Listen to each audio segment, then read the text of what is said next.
북한의 방첩 담당자라면 누구나 북한을 내부에서 파괴할 수 있는 중국이야말로 안보상 최대의 위협이라고 인정할 것이다. 이는 북한 전문가인 안드레이 란코프 국민대 교수가 한 언론 인터뷰에서 한 말입니다. 그는 또 북한과 중국이 이데올로기적으로 연대하고 있다는 통설에는 전혀 근거가 없다고 지적했습니다. 영국 파이낸셜 타임즈는 12일 미국과의 군사적 충돌을 가장 우려해온 북한 정부가 이제는 중국의 침투를 가장 큰 위협으로 경계하고 있다고 보도했습니다. 신문이 전문가를 인용한 보도에 따르면 북한 김정은 정권은 최근 코로나 팬데믹과 미중 갈등 악화를 구실로 시장경제 움직임을 통제하면서 중국과의 국경을 봉쇄하고 있다고 전했습니다. 미중 갈등 국면에서 북한의 대중국 의존도가 커지는 걸 막기 위한 조치로 볼 수 있다는 것입니다. 그러면서 이는 북한 정부 당국자들이 미국과의 전쟁보다 중국의 침투를 더 큰 위협으로 여기기 때문이라고 했습니다. 중국 역시 북한의 핵 탄도미사일 개발을 비난하면서 어디까지나 김 정권의 온존과 한반도의 통일 저지를 바라고 있다고 전했습니다. 신문은 중국이 한국전쟁 당시 북한을 지원하자 북한 정부는 중국의 침투를 두려워하기 시작했으며 두 나라 간 반감이 생겼다고 분석했습니다. 북한을 지원한 중국의 역할에 대한 인식의 차이와 그 후 중국에 의한 정보 분열 공작의 우려가 자리하고 있다는 것입니다. 매체는 중국이 한국전쟁의 의미를 인정하려고 하지 않는 북한에 아직도 화를 내고 있다고 지적하고 있습니다. 북한의 역사에서는 건국의 아버지인 김일성 주석이 중국 공산당에 소속되어 있었음을 명확히 하고 있지 않은 데다 70페이지의 한국전쟁 공식 기록의 중국 관여에 대한 언급은 불과 3곳밖에 없기 때문입니다. 한국전쟁 후 김일성은 중국과 친밀한 관계에 있는 인물을 잇따라 숙청했습니다. 이에 따라 북한에 남아있던 중국군은 1950년대 말까지 전면 철수했습니다.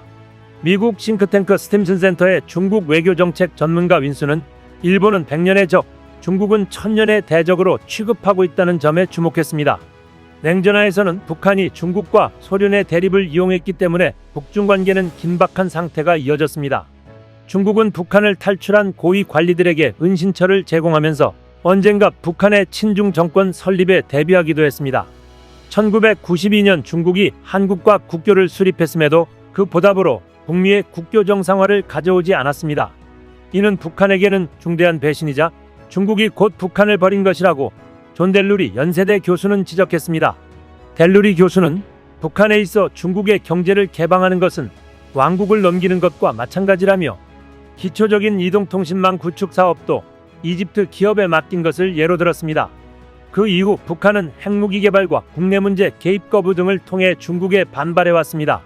북한은 2012년 12월 광명성 3호 위성 발사, 2013년 2월 3차 핵실험을 각각 강행하며 당시 공식 출범을 목전에 두고 있던 중국 시진핑 지도부의 외교에 난제를 만들었습니다. FT는 2013년 처형당한 장성택 노동당 행정부장이 중국 관리들과 친분이 깊었으며 2017년 암살된 김정은의 이복형 김정남도 중국 정부의 보호를 받았다는 사실에도 주목했습니다. 2014년 시 주석이 역대 공산당 총서기 중 최초로 북한보다 한국을 먼저 찾은 일은 양국 혈맹 관계를 무색해 했습니다. 좌절된 공동사업도 있었습니다.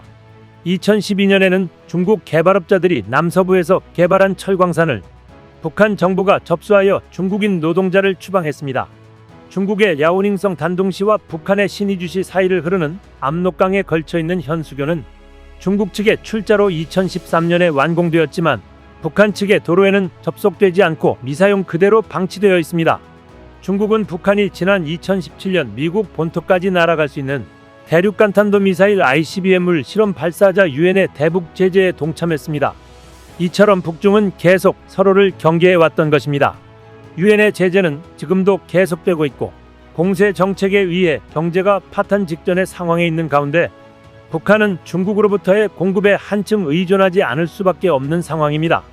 매체는 중국이 북한을 옹호하는 이유는 미군이 주둔하고 있는 한국과의 중간 완충지대로 계속 남아있기를 원하며 김정은 정권의 유지만을 바라고 있다고 단언했습니다. 그 이외에 김 정권을 지탱할 이유는 없다고 말입니다. 그러나 역설적이게도 양국 관계는 2017년 이후 극적으로 전환했습니다. 김정은 위원장은 2018년부터 남한, 미국과의 정상외교라는 새로운 모색을 시도하면서 중국을 보험으로 삼았고 중국은 미국과의 전략경쟁 구도 속에 전략적 완충지대인 북한을 적극적으로 포용하면서 양국은 밀착했습니다. 스팀슨 센터의 윈수는 미국과 중국 간 경쟁이 김정은 정권의 생존에 도움이 되고 있으며 이것은 중국 정부가 북한을 쉽게 포기하지 못할 것이기 때문이라고 분석했습니다. 그는 이어 한반도의 현상 유지를 바라는 중국은 북한 주민들이 굶지 않을 정도로 최소한의 조치만 유지하고 있다고 설명했습니다. 현재 북중 간 육로 무역이 재개될 조짐은 보이고 있습니다.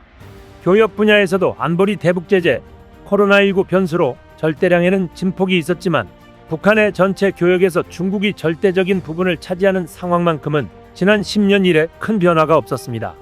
통일부 자료에 따르면 북중 교역액은 2012년 북한의 대외 교역액 69억 1천만 달러 중 87%인 59억 3천만 달러에 달했습니다. 또 코로나19 영향 속에 북한이 고강도 국경 통제를 했던 작년 북한의 총 공식 교역액 8억 6천만 달러 가운데 북중 교역액은 약 63%인 5억 4천만 달러로 집계됐습니다. 미중 전략 경쟁이 심화하는 가운데 내년에도 북중 간의 전략적 동거에는 큰 변화가 없을 것이라는 관측이 우세합니다. 미국의 동북아 전력 투사 및 동맹 관계의 강화를 유발할 수 있는 북한의 핵실험 ICBM 시험 발사 등을 억제하는 안전판 역할을 중국이 맡을 것이라는 기대 섞인 전망과 함께 북중 관계가 북핵 등 한반도 상황의 현상타파보다는 현상유지 쪽 동력으로 작용할 것이라는 관측이 병존하는 양상입니다. 이런 가운데 중국에 대한 한국인들의 호감도 조사 결과가 새삼 주목되고 있습니다.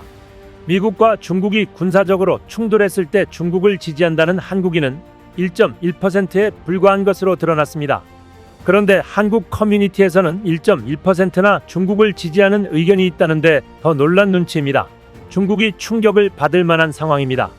미국은 39.2%, 중립 52.7%로 나타나 절대적인 반중 감정의 깊이를 알 수 있게 했습니다.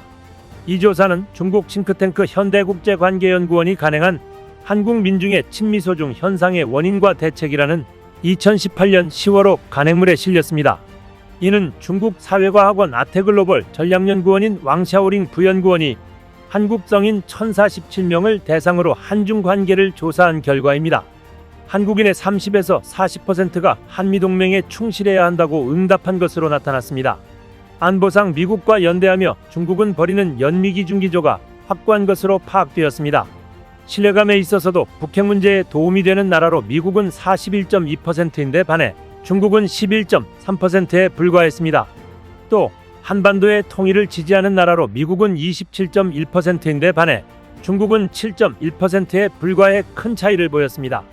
또 중국의 군사력이 한국의 위협이 된다고 보는 한국인도 80.5%에 달하는 것으로 조사됐습니다.